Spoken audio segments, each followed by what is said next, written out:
Bien, les presento al doctor Juan Criado. Él es biólogo con estudios de posgrado sobre ciencias naturales para el desarrollo, especialista de programas de ciencias naturales en UNESCO. En el 2016 se integra el programa de ciencias naturales en la oficina multipaís de UNESCO en San José, con representación para Costa Rica, El Salvador, Honduras, Nicaragua y Panamá. Las áreas principales de trabajo incluyen lo relativo a la promoción de la ciencia, la tecnología e información, el conocimiento indígena, el programa MAP y reservas de biosfera, la gestión de riesgo de desastres, el programa hidrológico intergubernamental y el apoyo para los sitios patrimonio de la humanidad naturales, muy relevante en estos tiempos. Desde el 2012 colabora con organizaciones del Sistema de las Naciones Unidas, como la Oficina Regional para América Latina y el Caribe en Panamá y la sede de ONU Ambiente en Nairobi, Kenia. Destaca su experiencia en manejo y conservación de recursos naturales, agua, gestión, seguimiento y evaluación de proyectos, sobre todo con énfasis en la identificación y el diseño de proyectos integrando variables ambientales y sociales, y en gestión ambiental participativa. Ha asumido cargos directivos y de coordinaciones en ONGs costarricenses y españolas. Así que desde Ciencia en Panamá queremos agradecer muchísimo la asistencia de usted, doctor Juan, a nuestra reunión mensual, y pues le dejamos entonces el espacio abierto para que usted empiece con su participación de la reunión de noviembre de Ciencia en Panamá.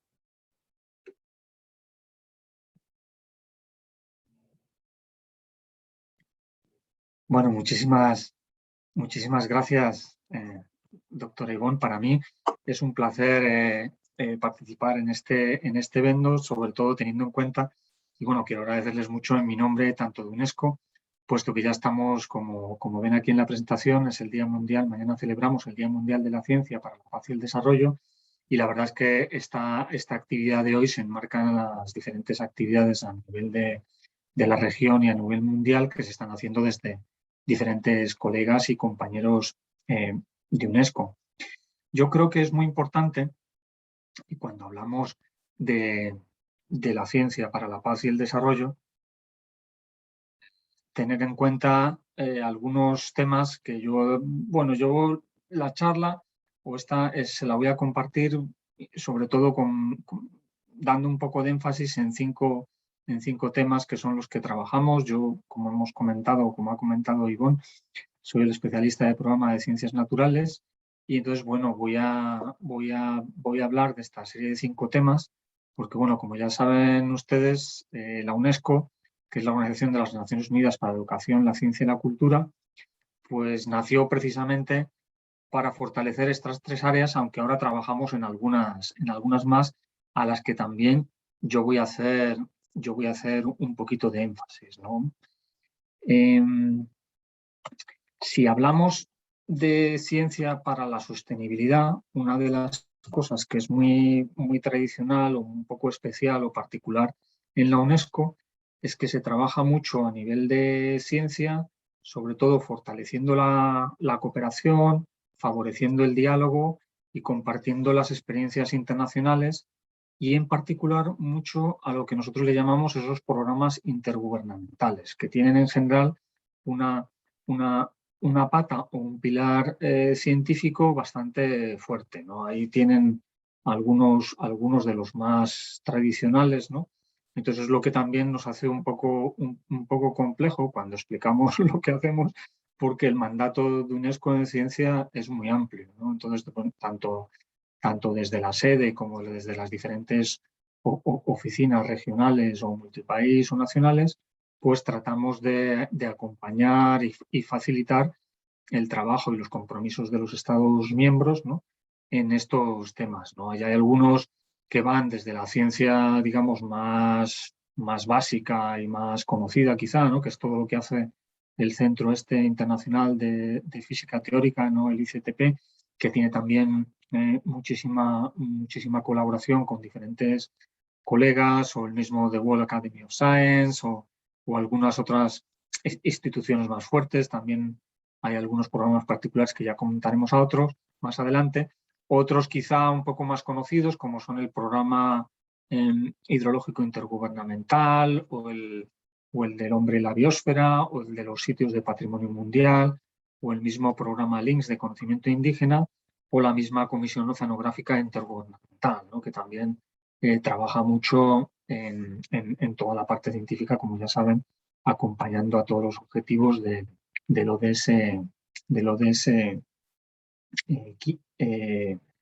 14, el de vida en los océanos. Nosotros, bueno, llevamos, antes comentaba, antes de abrir la charla, que bueno, a nivel de la UNESCO y del programa de ciencias, a raíz de todo el tema de la pandemia del COVID y cómo apareció y cómo nos impactó en los diferentes países, pues tratamos de fortalecer el trabajo en 3 áreas, ¿no? Y eso es lo que intentamos hacer, fundamentales a nivel de toda la UNESCO, y en los diferentes países lo hacíamos de diferentes maneras.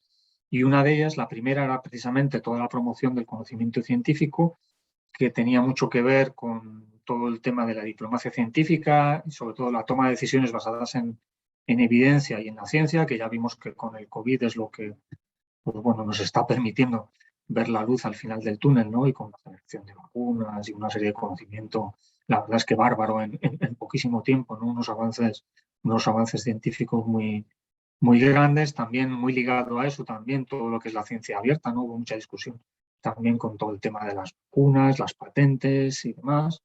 Y bueno, seguimos también ahí apoyando una pata bastante fuerte, que es otra de las líneas prioritarias globales de la UNESCO, que tiene que ver con todo el tema de género. Hay 2 temas horizontales de UNESCO. Uno es el cierre de la brecha de género, que en este caso pues trabajamos mucho en la parte de STEMs, ¿no? En la parte de ciencias, ¿no? De tecnología, ingenierías y matemáticas, física, química, todas estas partes más tradicionales de las ciencias, que tienen menos presencia de mujeres, que tampoco hemos abandonado y que hemos tratado de seguir fortaleciendo en estos 2 años. Y bueno, esta parte del Informe Mundial para la Ciencia, que también comentaremos un poquito. Hay un capítulo fuerte que es el de hacer un poco las paces con nuestro entorno, ¿no? Ya lo hemos visto, ya se dijo que era uno de los disparadores de la pandemia, de alguna manera, para trabajar en esa armonía entre los seres humanos, los ecosistemas y el planeta, ¿no? Entonces ahí, bueno, hay una línea también bastante fuerte de trabajo. Igual otra que trata de lo que es la seguridad hídrica, ¿no? El acceso al agua y al saneamiento, que aparte que sea un derecho humano universal, pues también la UNESCO trabaja muy fuerte avanzando en lo que son todo lo que es la ciencia de la hidrología, todo lo que tiene que ver con la ciencia, y hay un programa muy fuerte intergubernamental también, que trabaja apartado del tema del agua y los recursos hídricos, ¿no? A mí me gusta mucho presentar esta slide porque, bueno, nosotros como UNESCO, como Agencia del Sistema de Naciones Unidas, también trabajamos por acompañar a los Estados miembros en sentido amplio, ¿no? También desde la organización civil y las comunidades más vulnerables, para cumplir esta agenda ambiciosa de 2030, ¿no? Y de los 17 ODS, todas sus metas e indicadores. Pero a mí me gusta presentarla así, ¿no? Como en esa base donde está el planeta, que al final es uno, que no tenemos más, y que ya desde la ciencia se han dado muchos llamados, desde el IPCC, desde el IPBES, desde las mismas, un informe que se sacó el año pasado también de la ciencia. Hay desde todo tipo de informes, y desde la ciencia, desde la comunidad científica, siempre se dan un montón de avisos, ¿no? De que, bueno, que ya estamos superando los límites planetarios, que seguimos aprovechando más de lo que tenemos, y que, bueno, que tenemos que desarrollarnos de manera diferente, ¿no? Entonces, a mí me gusta presentarlo así, ¿no? Para ver cómo desde la biosfera, la sociedad, o a ese ODS 17 que refleja la cooperación, pues es más fácil, digamos, tener esa visión un poco más global de lo que tenemos que hacer, y lo que yo creo que la ciencia, aunque ya sabemos que avanza poquito a poquito, ¿no? Avanzando con esas pequeños avances en áreas concretas del conocimiento, si vemos al final todos los avances que se están dando, pues sí se intenta tener esa visión un poquito más global, ¿no? Yo quería, pues bueno, dar igual otra de las, como comentábamos también, ¿no? De este cierre de la brecha en STEM, y en este informe que luego comentaré, pues la importancia que tienen las mujeres en reconocimientos también internacionales, como por ejemplo, estos son algunos de los Nobeles del año pasado. Ya sabemos que menos del 3% de los premios Nobel pues van a mujeres, ¿no? Y el año pasado pues hubo estos galardones que recayeron en en algunas féminas y bueno, yo creo que es importante darles este reconocimiento, igual que este otro de todo el trabajo que tiene UNESCO con este programa L'Oréal a nivel global y que en Panamá también lo tenéis o lo tienen ustedes a nivel nacional y que es muy importante para resaltar todo ese avance de las mujeres en ciencia, ese reconocimiento y esa inspiración para futuras generaciones, así como el trabajo que hace la Organización para las Mujeres en Ciencia para el Mundo en Desarrollo, la OWSD, que está tratando de desarrollar capítulos nacionales en los países de Centroamérica y que también colaboramos con ellos o tratamos de colaborar con ellas bastante en estos años. En este informe de UNESCO sobre la ciencia en el 2021, que el anterior vio la luz en el 2015-2016, y que pueden descargarse de ahí desde este enlace, de alguna manera se repiten y se vuelve a llamar la atención sobre varios temas que son un poco reincidentes, ¿no? Por eso se llama un poco una carrera contra el reloj para un desarrollo más inteligente, ¿no? Porque de alguna manera, pues bueno, estamos de alguna manera en un mundo en desarrollo, pero desde luego desde la ciencia no pensamos que sea el más inteligente y que sea el más adecuado. Ya sabemos que hay una serie de, de movimientos globales, ¿no? Que nos llevan a seguirnos desarrollando en el modelo del business as usual y que es lo que, bueno, la pandemia ha vuelto a ponernos encima de la mesa, ¿no? Que tenemos que desarrollarnos, pero de otra manera, ¿no? Que nuestros recursos siguen siendo limitados, que hay muchísima capacidad de actuación desde la ciencia, ya se ha visto, ¿no? Pero que hay que ver cómo lo hacemos de otra manera, ¿no? Y yo creo que es importante, hay uno de los capítulos de este informe que habla también de esta industria 4.0, ¿no? Esta revolución digital a la que nos estamos abocados y que igual con esta parte de la educación a distancia, todas estas mismas capacitaciones y cursos a distancia, en las mismas universidades y la academia se han dado muchos cursos, en las mismas escuelas también, ¿no? Y ya hemos visto que, bueno, esta revolución digital de redes sociales, de inteligencia artificial, de robótica, que es esta industria nueva 4.0, pues sigue teniendo una brecha de género bastante grande, ¿no? Estos datos que se presento aquí a la izquierda, pues viene de los últimos datos, como son datos globales a nivel mundial, pues bueno, son todavía bastante chocantes, ¿no? Esta gráfica de aquí abajo a la derecha es la gráfica del informe anterior y sigue siendo bastante actual, ¿no? Porque te muestra, bueno, por lo menos ha subido un poquito, ¿no? Por ejemplo, esa parte de investigadores mujeres del 28 al 33, de alguna manera, ¿no?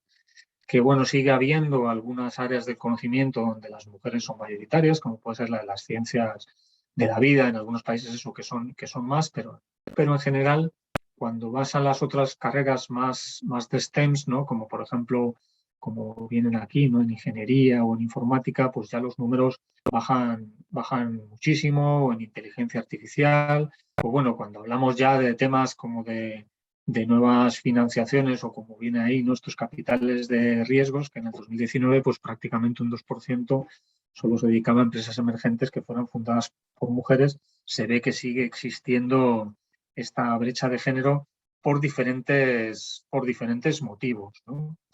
Yo creo que en Panamá es importante resaltarlo, que se ha hecho un esfuerzo muy grande también para este cierre de la brecha de mujeres en ciencia y de hecho es de los países en América Latina que tiene más del orden del 50 y algo por cien, ¿no? En todo este tema de mujeres en STEMs, por lo menos a nivel de estudios, ¿no? Entonces en ese lado se pensaría que estaría ya en buena paridad, pero luego como veíamos en esta anterior, ¿no? Luego lo que sucede a nivel de, bueno, graduados o a nivel de doctorandos o ya a nivel de investigadores cae un poco y cae muchísimo más cuando llegas a posiciones ya de decisión, ¿no? Cuando ya a nivel de toma de decisión, pues la presencia de mujeres es un poquito menor y todavía hay que avanzar en este tema, ¿no? Y aquí, por ejemplo, yo os he puesto dos buenos ejemplos que yo creo que en Panamá son muy importantes, como ese reconocimiento, ese premio de L'Oréal para las mujeres en ciencia a nivel nacional en Panamá, que ya lleva desde el 2017, si mal no recuerdo, ¿no? Dando este premio a nivel nacional y que es muy importante para presentar todos estos avances. Y bueno, muchas de estas conclusiones que se presentan en el informe mundial pues vienen reflejadas de la información que se ha estado debatiendo a nivel nacional, por ejemplo, en este foro sobre la igualdad de género en ciencia, tecnología e innovación en Panamá, que se hizo en el 2019 con Senacid, donde ven que, bueno, pues varias de estas conclusiones, como por ejemplo las brechas de género que hay en zonas indígenas, pues todo el tiempo que dedican las mujeres, más del doble al trabajo no remunerado, en especial el cuidado del hogar y familiar, que eso tiene muchísima incidencia, ¿no? A nivel familiar, cuando se decide a ver qué es lo que se hace o cómo se distribuyen el ingreso, digamos, familiar, pues es una discusión que se toma. Es muy privada, pero que tiene mucho impacto en este tipo de decisión, máxime porque además hay una brecha salarial más fuerte entre los hombres y mujeres también. Entonces eso también implica pues ese tipo de decisiones pues que no facilitan el que las mujeres continúen en este tipo de carreras, ¿no? Porque como ven, es chocante, ¿no? Que a nivel de graduación en la universidad, como les comentaba ahí, pues son como mejores estudiantes, se podría decir, y hasta con mejor desempeño, pero luego pues bueno, va cayendo y va sucediendo ese goteo por lo que, digamos, este entorno que nos rodea y que bueno, nos va a costar y que está costando tanto cambiar, ¿no? Yo creo que es importante, ya os voy a comentar algunas de esas otras actuaciones que hacemos desde UNESCO, ¿no? Como son, por ejemplo, el trabajo en esa área 2 de recuperación y regeneración o reconciliarnos nuevamente con el entorno y con la naturaleza. Y ahí en UNESCO trabajamos muy fuerte en estos sitios UNESCO, ¿no? Que son sitios de designación internacional, que son 3 tipos de figura: los sitios de patrimonio de la humanidad o patrimonio mundial, las reservas de biosfera y los geoparques mundiales de UNESCO, que yo luego les voy a comentar un poquito más de cómo está la situación en el caso de Panamá y a nivel mundial. UNESCO es la única agencia del Sistema de Naciones Unidas que designa estos sitios, ¿no? Los proponen los Estados miembros, en este caso pues sería Panamá, como se hace siempre, ¿no? UNESCO, al ser una agencia del Sistema de Naciones Unidas, pues por supuesto que respeta siempre la soberanía de los Estados, ¿no? Pero sí acompaña a los mismos en nuestras medidas de las posibilidades, y precisamente estas redes de sitios lo que tratan es tener a las personas y el entorno en el centro del desarrollo. Si hablamos de la Convención sobre la Protección del Patrimonio Mundial, Natural y Cultural y Mixto, en Panamá tenemos 3 sitios de patrimonio mundial naturales y 2 culturales, que son sitios que mantienen unos valores universales excepcionales que no hay en ningún otro sitio en el mundo y que los mismos países deciden conservar a perpetuidad, ¿no? Para las futuras generaciones. Tenemos estos 5 sitios, los 3 de arriba son los naturales y los 2 inferiores serían los culturales, que tenemos ahí, bueno, toda la zona del Parque Nacional de Darién, la parte de la Reserva de la Cordillera de Talamanca y el Parque Nacional de la Amistad, y toda la parte del Parque Nacional de Coiba y la Zona Especial de Protección Marina, ¿no? Y luego tenemos en los culturales toda la parte de las fortificaciones de Portobelo, San Lorenzo y de la costa caribeña de Panamá, que es un sitio que además está en peligro, ¿no? Por la situación que se enfrenta de conservación, y luego el sitio arqueológico de Panamá Viejo y el Distrito Histórico de Panamá. Lo que es muy importante en estos sitios, y donde tiene mucho que ver también el acompañamiento del conocimiento y bastante multidisciplinar también, es el ver por qué esos sitios son importantes, lo que sería esa definición de criterios, qué es lo que le da ese valor universal y cómo se mantienen íntegros y auténticos, y también cómo se mantiene, ¿no? A nivel de protección y manejo, cómo se gestiona, ¿no? Estos sitios, yo sí quiero resaltar, por ejemplo, que para que ese valor universal excepcional se mantenga y se mantengan esos criterios, pues tiene que haber pues eso, un marco legal, un marco institucional y un cierto uso sostenible de esos mismos territorios.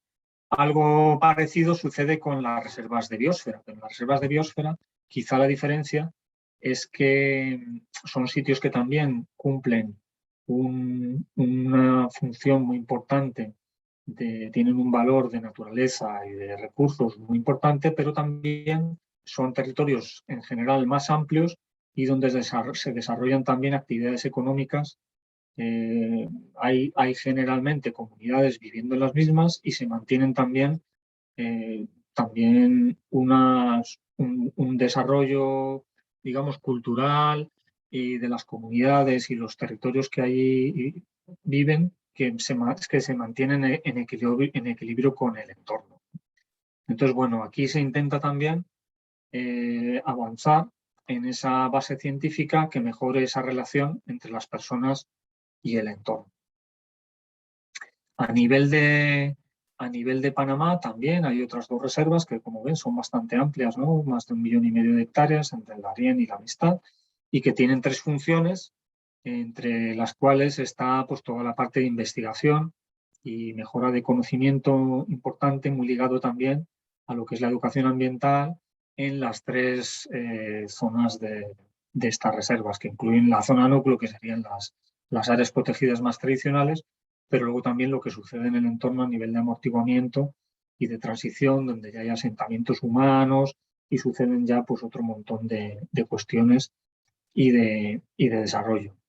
Es muy importante a este nivel, sobre todo, que, bueno, yo aquí les pongo, por ejemplo, la Red Mundial de Reservas de Biosfera, ¿no? De la que forman parte esas 2 reservas de biosfera aquí en Panamá, pues que hay cerca de más de 700 reservas de biosfera a nivel mundial, con 260 millones de personas y con una superficie mundial del 5%, que es bastante grande. Entre sus funciones está precisamente avanzar en lo que es el conocimiento científico, ¿no? Como ven aquí, es una de estas oportunidades, esa nominación internacional, que formas parte de redes, algo que se hace mucho también en la ciencia, trabajar mucho a nivel de compartir experiencias, desarrollar trabajos conjuntos, pero también esperamos que en estos años se esté atrayendo más investigación científica que apoyen pues, esta nueva manera de ver el mundo y desarrollarnos de manera diferente, ¿no? Hay también varias décadas, ¿no? Está la década de la restauración ecológica, está la década de la ciencia de los océanos, hay varias décadas que se ponen ahora en marcha en las que esperamos desde las organizaciones del Sistema de Naciones Unidas, desde UNESCO, el fortalecer todos estos trabajos, ¿no? Que además de que le den una mayor visibilidad, también contribuya a ofrecer esas soluciones locales, ¿no? A esos grandes desafíos locales o globales, pero trabajar desde lo local y generando ese conocimiento que desde luego desde la academia, el conocimiento y también el conocimiento indígena y local pues se está desarrollando y esperamos que se fortalezca muchísimo más, ¿no?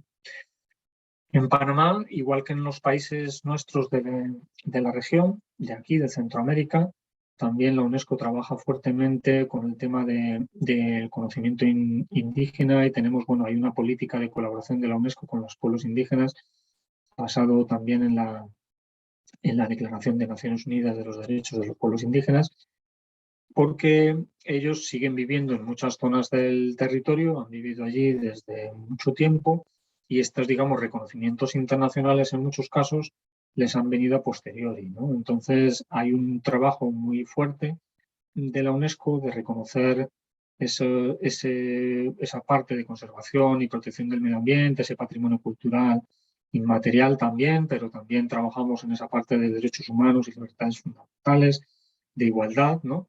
Para avanzar en diferentes temas que nos permitan pues bueno, el conocer y el avanzar pues un poquito más en armonía desde esos conocimientos más, digamos, más tradicionales o más occidentales y esos conocimientos y esa realidad cultural que es un poquito diferente, ¿no? Desde la cosmovisión de los pueblos indígenas, que también tiene muchísimo valor y que ya hemos visto también muy importante en estos años.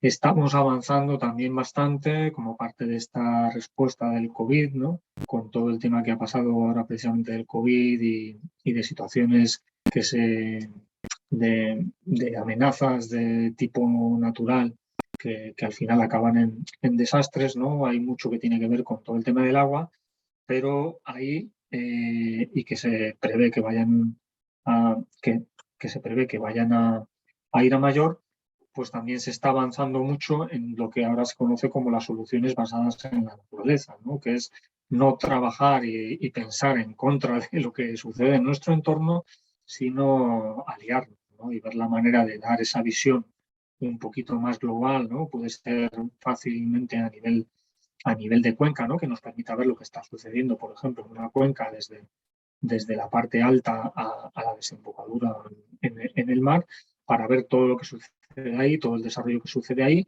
y ver pues todos esos grandes desafíos, el afrontarlos de una manera diferente y trayendo a la mesa pues unos conocimientos y un desarrollo un poco diferente que nos permita pues, bueno, contar y desarrollarnos un poquito más en armonía con el entorno. Yo voy a pasar muy rápido ya estas últimas porque ya vamos casi acabando, pero sí quería hablarles un poquito del programa hidrológico intergubernamental, sobre todo por toda la parte de fortalecimiento de capacidades en todo lo que son ciencias hidrológicas, que busca sobre todo el avanzar hacia la seguridad hídrica, ¿no? Que sería el poder tener... Es muy sencillo el decir que todos los seres humanos debemos tener el acceso a agua de calidad y cantidad, y no solo para el desarrollo humano, sino también para el desarrollo de nuestro entorno, ¿no? Para que permita mantener los ecosistemas también saludables, sino como hemos visto ahora, ¿no? Con todo el tema de la pandemia, precisamente el tener agua para lavarnos las manos era uno de los grandes limitantes que había en muchísimos países de nuestra región, ¿no? Entonces esto ha puesto en evidencia una vez más, en el caso de Panamá, pues bueno, ya hay gran dependencia a nivel del país del agua, ¿no? Como del recurso hídrico por toda la importancia que tiene estructuralmente también el propio canal de Panamá, ¿no? Y la gran inversión como país que se ha hecho en esta infraestructura. Entonces yo creo que en Panamá es uno de los países de la región donde el tema del agua también, como nos pasa en Costa Rica, ¿no? Que lo vemos como es un recurso como más abundante, pero que también lo tenemos muy maltratado, ¿no? Entonces también hay una gran parte de la UNESCO que trabaja en estos diferentes ejes a través de un programa estratégico, ¿no?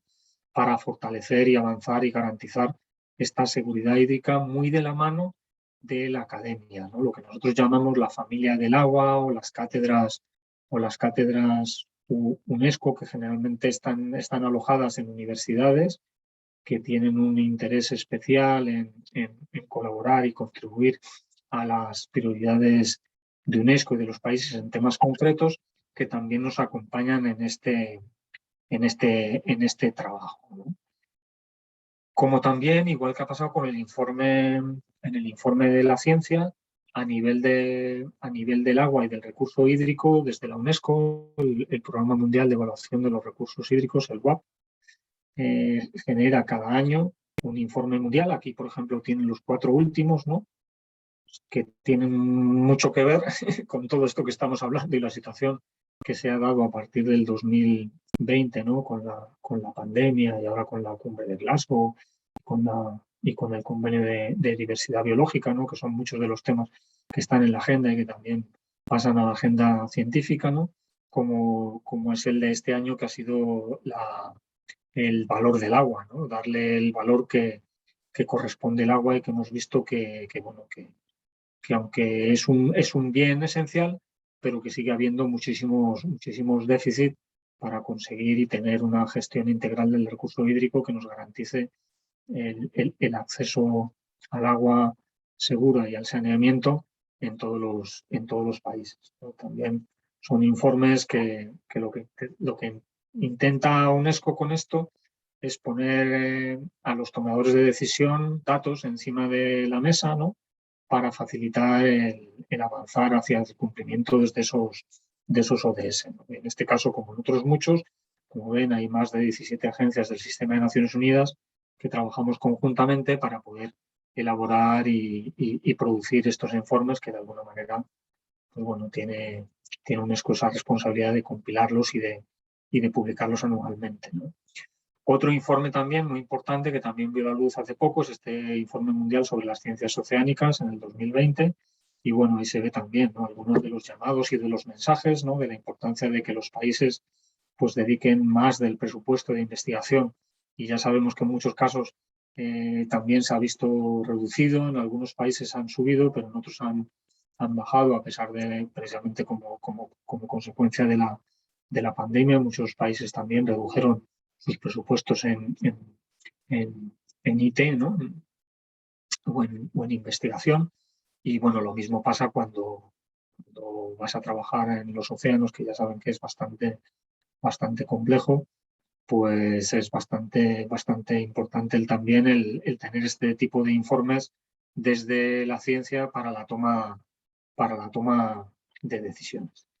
Y ahora sí, ya prácticamente estoy acabando con algunos de los temas que yo creo que es importante que también sacar a colación porque están sucediendo en estos días y también en los que Panamá ha trabajado muchísimo, ¿no?, desde el 2018 con todo el tema y fortaleciendo la diplomacia científica cuando se presentó allí el CILAC, este congreso de ciencias que estuvo promoviendo y que está promoviendo UNESCO a nivel de Latinoamérica y el Caribe, que se desarrolló en Panamá en el 2018.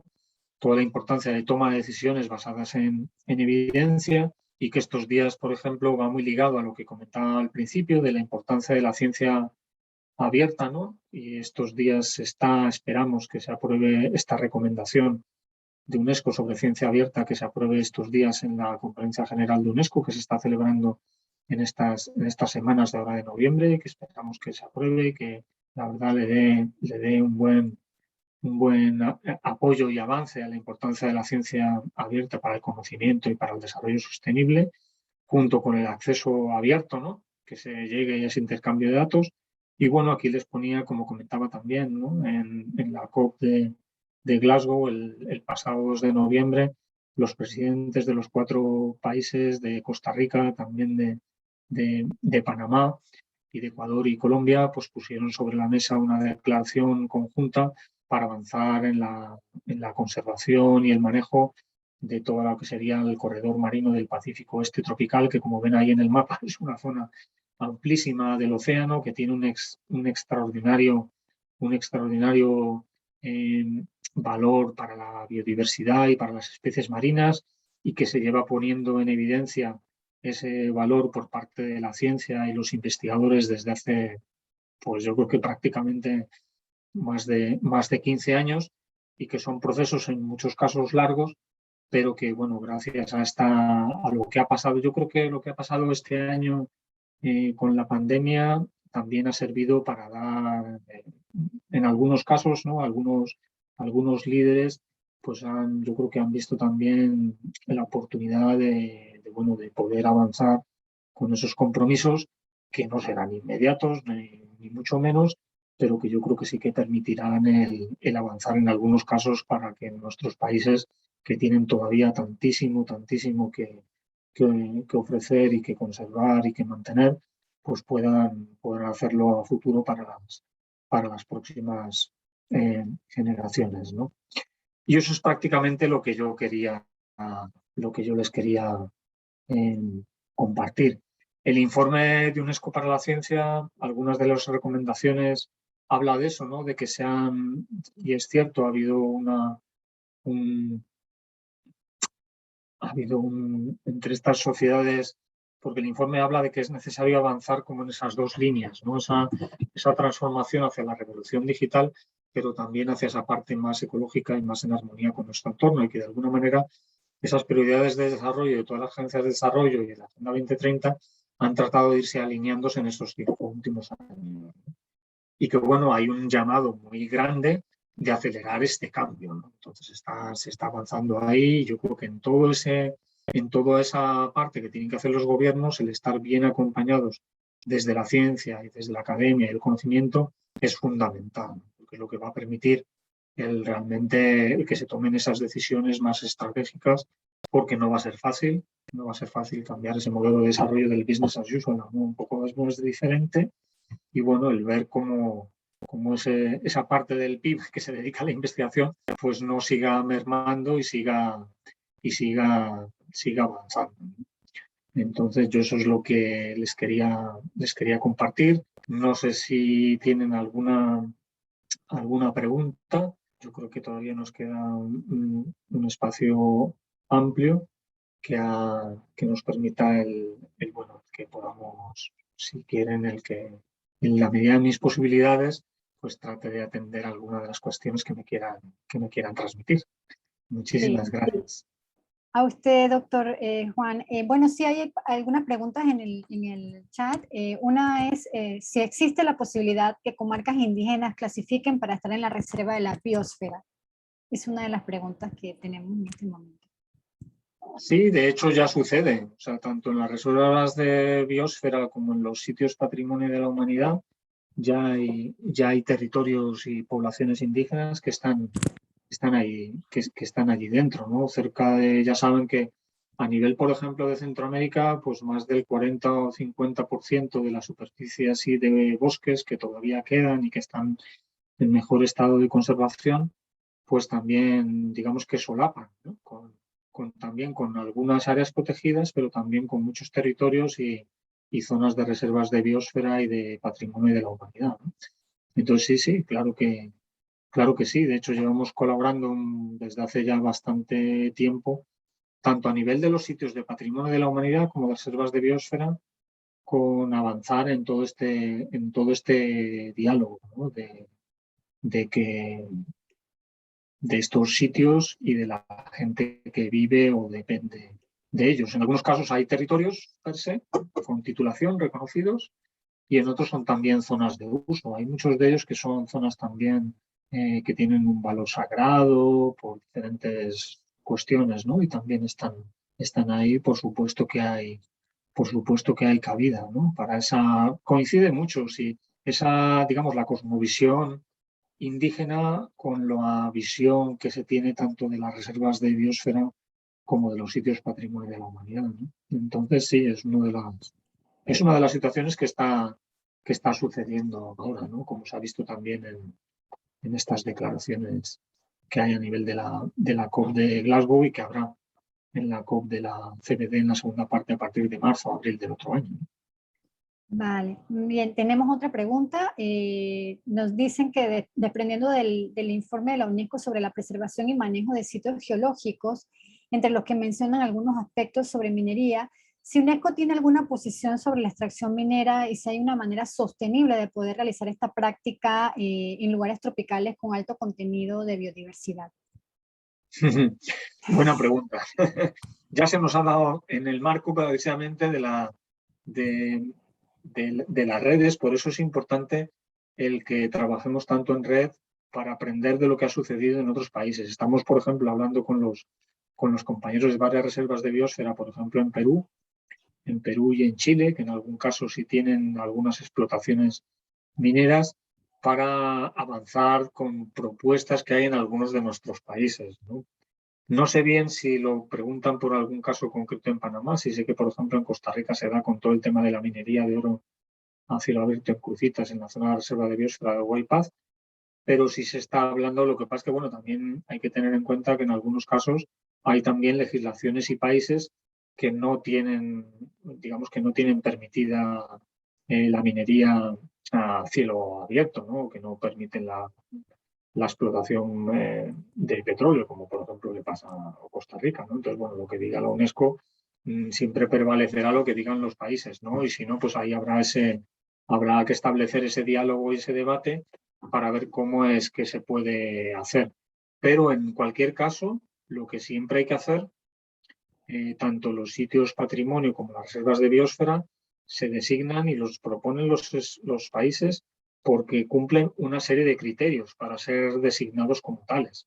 Entonces, las intervenciones que se hagan en esos territorios tienen que tener en cuenta que deben cumplir y deben mantener los valores y los criterios por los que esos sitios recibieron esa designación. Digamos que no vale todo, ni muchísimo menos en los mismos, ¿no? Y hay procedimientos en las dos figuras pues para poder evaluarlo y acompañar a los países a que se tome la mejor decisión posible. Bien, perfecto. En este momento, si alguna de las personas que están en la audiencia quieren realizar, bueno, aquí hay una, que nos comentan, como movimiento científico, ¿qué primeros pasos podemos llevar a cabo para asegurar la seguridad hídrica en nuestro país o qué estrategias recomienda usted? Bueno, es interesante pregunta. Para asegurar qué estrategia recomienda. Bueno, nosotros estamos ahora, esta filmina que yo les he compartido es de la estrategia de 8 años del PHI. Ahora, en estos días, también en noviembre, se está aprobando la estrategia para los próximos años del PHI, ¿no? Entonces, yo lo primero que recomendaría es, bueno, como se hace también desde la parte científica, ¿no? Pues bueno, analizar la información de base de cómo está, ¿no?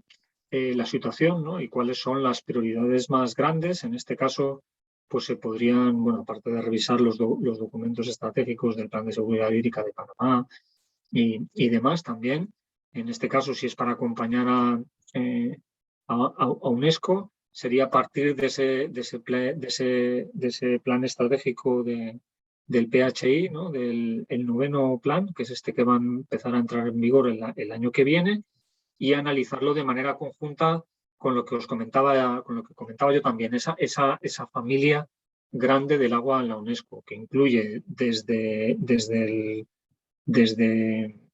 toda la parte que tenemos en la sede de UNESCO, como a nivel regional, con la Oficina Regional de Ciencias en Montevideo, como con la oficina nuestra en el país, para analizar de manera conjunta cuáles serían esas prioridades más urgentes y de qué manera avanzarlas, ¿no? Entonces, bueno, si quieren hacer algo así, podemos preparar un seminario de este estilo en torno al tema de la seguridad hídrica en Panamá. Sería una de las maneras de hacerlo, ¿no? El debatirlo y poder definir pues como una pequeña hoja de ruta, ¿no? Seguramente, pues eso, no fija, ¿no? Porque estas cosas ya hemos visto que de repente sucede algo como lo del COVID y tenemos que rehacer un poco todas las prioridades, pero sí que nos permitiría el definir cuáles serían las primeras prioridades a avanzar, por ejemplo, en Panamá, ¿no? Sobre todo porque, bueno, como hemos comentado, yo he estado en algunas reuniones que tuvimos allí, precisamente en Panamá, pues había mucho debate por todo el tema. En el marco del CILAC, pues debatimos muchísimo en el 2018 sobre todo eso, ¿no? Y en alguna reunión que hemos tenido también de caudales ambientales y demás en Panamá, también lo hemos estado debatiendo bastante, ¿no? Para ver cuál sería el mejor abordaje o a nivel de todas las redes, cómo está toda la toma de datos, ¿no? Que permiten luego tomar esas decisiones de redes hidrometeorológicas del país, si hay zonas que faltan por instrumentalizar o cómo está, digamos, todo ese sistema, el ver cómo teníamos que avanzarlo, ¿no? Yo creo que ahora Panamá, por ejemplo, está avanzando mucho también con todo el tema de todos los recursos de acuíferos, que ese, por ejemplo, es el tema del próximo informe mundial de los recursos hídricos, es sobre el recurso subterráneo, ¿no? El recurso hídrico subterráneo, es el del año que viene.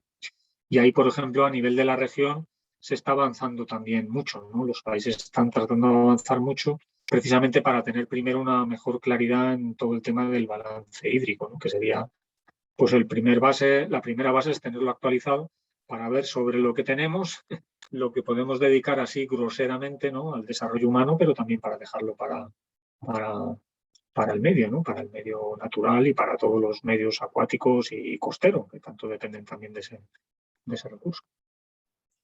Bien, está interesante la propuesta que nos ha dicho doctor Criado, porque Ciencia en Panamá tiene diferentes grupos de trabajo y tenemos entre esos grupos de trabajo, aparte de las de políticas públicas, el grupo de ambiental. Y sí, en los grupos de ambiental hay muchísimos temas que interesan. También en Panamá hay diferentes centros de investigación, entre esos también centros de investigación hídrica que llevan universidades como la Universidad Tecnológica y demás. Así que está interesante propuestas que se pueden hacer en colaboración de cara al año que viene y de cara a las normativas que van a entrar en vigor luego de esta cumbre y lo que viene para el otro año y de lo que ha asignado o ha firmado Panamá como Estado miembro.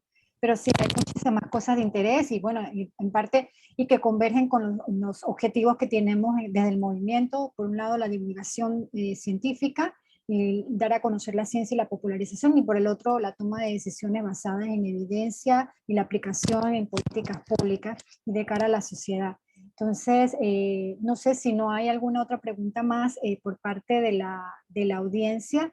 En este momento, pues yo sí le quisiera decir en nombre de la membresía y de los que estamos aquí, que agradecemos muchísimo el tiempo que nos ha dedicado el doctor Juan Criado de UNESCO desde Costa Rica. Bueno, él no está en Costa Rica en este momento, está en otro lado, pero nos ha hecho espacio en su asueto para poder estar con nosotros acá.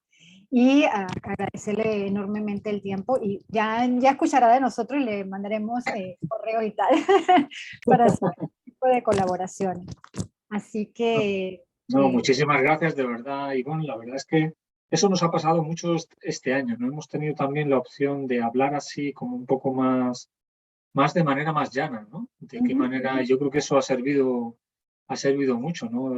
Se debatía, ¿no? Nadie sabía, bueno, más que nadie supiera lo que era el RNA, ¿no? Pero cuando hablabas de las pruebas PCR, un montón del lenguaje que muchas veces los que somos más científico-técnicos no nos damos cuenta cuando hablamos, ¿no? Que ponemos un montón de palabras raras que nadie más que nosotros entiende, ¿no? Entonces yo creo que eso ha servido mucho para acercar la ciencia a la ciudadanía, de alguna manera, ¿no? Hay mucha gente que no era, que quizás era consciente, ¿no? Pero también hay otras necesidades, digamos, del día a día que la gente no se pone a pensar tampoco un poquito más allá, ¿no? Porque lo ve muy lejano, cómo pueden contribuir. Yo creo que eso sí ha ayudado, ¿no? Yo creo que es muy importante lo que vos estás comentando y lo que este movimiento de ciencia en Panamá puede hacer, ¿no? De popularizar, dar estos mensajes, el hacer llegar a la población. También yo creo que, por ejemplo, lo que hablábamos de la brecha de STEMs, ¿no? Que se deje ya de hablar de que siempre que se hable de científicos sea el hombre en bata, ¿no? Que también vean a mujeres o que puedan también, que las vean tomando muestras, como ha pasado ahora con el COVID, ha pasado mucho, ¿no? Ha habido muchas mujeres que han estado en la primera línea y yo creo que eso ha ayudado muchísimo más de lo que podemos pensar a que muchas chicas piensen que es una carrera a la que ellas también pueden llegar, ¿no? Entonces yo creo que esa es una de las grandes, o como comentaban antes los compañeros, como con el tema del agua, ¿no? Hay muchos mensajes que seguramente no hemos sabido dar bien sobre el tema del agua, ¿no? De la importancia del recurso hídrico tanto para el desarrollo como para la salud humana, ¿no? Y lo hemos visto ahora con el COVID y tenemos que ser capaces de bajar esa información y ese conocimiento a la realidad y al día a día, ¿no? Entonces avanzar en esa parte de los comités de científicos asesores o esa diplomacia científica que realmente esté mucho más a mano de los tomadores de decisión y que, bueno, al final no es el científico o la científica la que toma la decisión, ¿no? Pero da la información de lo que sucede y digamos, el tomador de decisión pues es el que decide, pero que por lo menos tenga el mejor conocimiento científico disponible para tomar esa decisión y que, bueno, se atenga a lo que pueda suceder si toma una decisión pues muy alejada de lo que le dicen los datos o de alguna manera lo que conocemos de la realidad, ¿no? Entonces yo creo que eso es quizá de lo más importante que tenemos que hacer en estos próximos años, ¿no? El traducir toda esa avalancha de conocimiento, de artículos y de cosas que están sucediendo, ¿no? al día a día y a los tomadores de decisión, a esos dos niveles, ¿no? Que será muy importante. Sí, por un lado, empoderar a la sociedad y por el otro lado, con nuestro conocimiento, traducirlo a los tomadores de decisión. Igualmente, la sociedad evaluará si los tomadores de decisiones están haciendo o no lo correcto para cada nación. Pero bueno, de esta manera pues damos por finalizada lo que es la sesión del conferencista de este mes. Esta es la última conferencia de ciencia en Panamá de este año, porque en el mes de diciembre vamos a tener el cierre con una actividad presencial. Así que, doctor Juan, muchísimas gracias. Los que están en la sala, nosotros tenemos puesto en el chat del Zoom una encuesta que por motivos de calidad queremos que la llenen, por favor, que es una encuesta de satisfacción, como dice, o de opinión, y queremos conocerla y agradecerle la presencia de todos ustedes. Aparte de eso, queríamos anunciar, pues como ya les comentamos, agradecer muchísimo la visita y la presentación del doctor Criado por iniciativa y colaboración de nuestra compañera Lina Lai.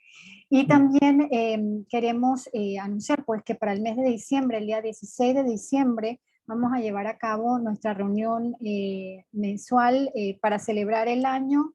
Y aparte de eso, será nuestra primera reunión o nuestra primera actividad para recolección de fondos. Así que también los interesados que se pongan en contacto con nosotros en Ciencia en Panamá para asistir. Doctor, si está por acá, ya sabe, en Panamá.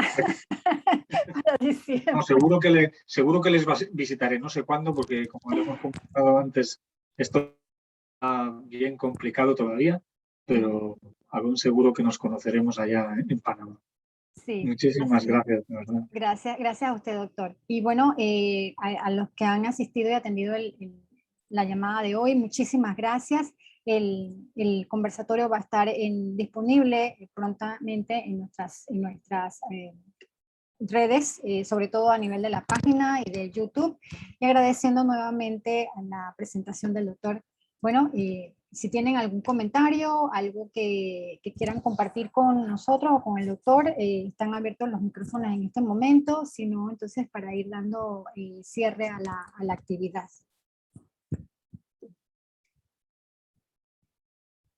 Joana, si tienes alguna otra cosa que informar.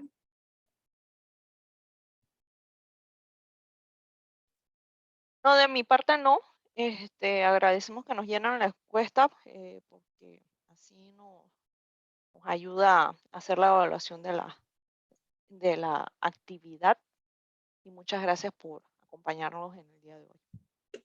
Bueno, entonces ya aquí está el dato de la encuesta, lo pueden enviar, eso se envía en la form, y bueno, damos por terminada la reunión de Ciencia en Panamá, y ya con esto agradecemos muchísimo la atención. Entonces, hasta la próxima, y bueno, felices fiestas patrias aquí, feliz Día Mundial de la Ciencia para mañana, así que hasta luego. Igual, buenas tardes, Luego, feliz Día Mundial de la gracias. Ciencia. Gracias.